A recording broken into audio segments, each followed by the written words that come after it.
about some of the web concepts.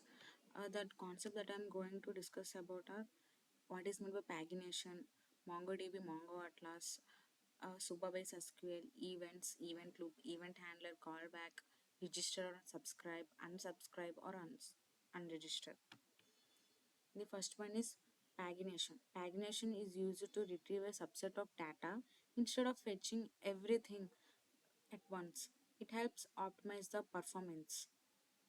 For example, here we connect MongoDB Atlas using Mongoose and define a user schema with name and age fields, and we create a get API to return pagination results, and the page and limit are extracted from the query parameters.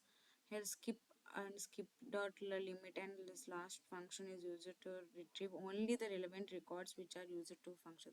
The main aim of this pagination is to optimize the performance instead of fetching all the data at once. Instead of fetching all the data at once, it's retrieve the data some in form of some chunks.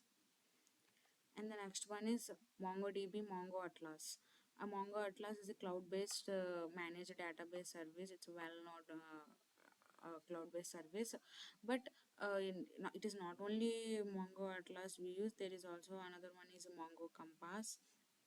How it works means Mongo.connect establish a connection to MongoDB Atlas cloud database. If the connection is successful, connected to the MongoDB Atlas is print, and if there is an error, the error message is printed. The next one is Supabase SQL. Supabase SQL is a backend as a service that provides a PostgreSQL database. Supabase is simply a Supabase SQL is a query language. SuperSQL is a query language designed for Supabase, a backend as a service platform. It extends PostgreSQL with additional features for easier data querying, user authentication, and real-time updates. It mainly used for working with databases in Supabase project. Okay. And the next one is events. Events are signals that something happened, uh, like clicking a button. Okay, like clicking a button.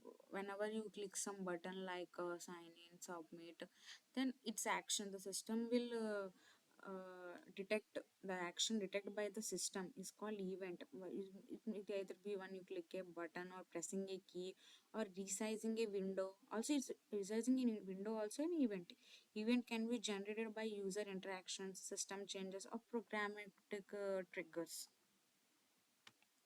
And the next one is event loop. Event loop handles asynchronous operations. Basically JavaScript is synchronous, only execute one after then it executes one, but in applications we can't wait for resources and till resources all resources are get, we can't till wait. For that we use set timeout.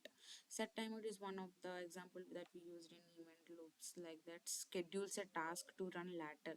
Set timeout is a JavaScript function that executes a piece of code after a specific delay. The time which is mentioned is in milliseconds. Remember that one. It is a commonly used for scheduling task animations and delay executions like that.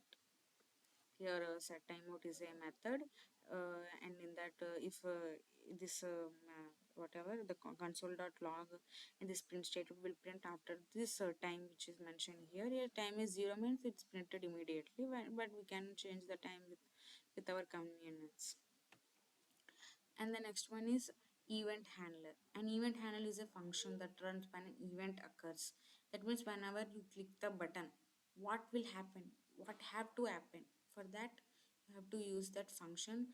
That function is called the event handler, that handles when event occurs. Here when button is clicked, the id is my button, and it prints it alert. Here remember that's alert. It gives an alert on the web page that button clicked. The next one is callback. It's very important one. A callback is a function passed as an argument. Let's understand with this with example. Functions, there is a function called say goodbye, which prints a goodbye statement. There is another function called greet, which take parameters as name and callback. Here callback is a function, and console documents, and this statement is printed. Okay. uh, the main aim of callback is that the function which is gone as a parameter to the another function. Here this is function which is gone as a parameter to this another function, and we call that main functions which execute this all these ones. And the next one is register or subscribe. Subscribing means signing up for an event. It's like event listener only, sets up a mechanism to listen for events. Event listener is a listener function or method that waits for a specific event to occur and then execute a predefined action. Okay. Here event emitter is a class, and we create an object called event emitter. Whenever event emitter is on, this was print like that. And the last one is unregister and unsubscribe. It's so quite opposite to the register and subscribe. Unsubscribing means stopping an event listening. Event emitter dot off for class event emitter. They use the object method, that means for object event emitter. The class also event emitter, but the object is event emitter and the method is off, which is unsubscribe means stopping that listening that event is called unregister and unsubscribe. Thank you.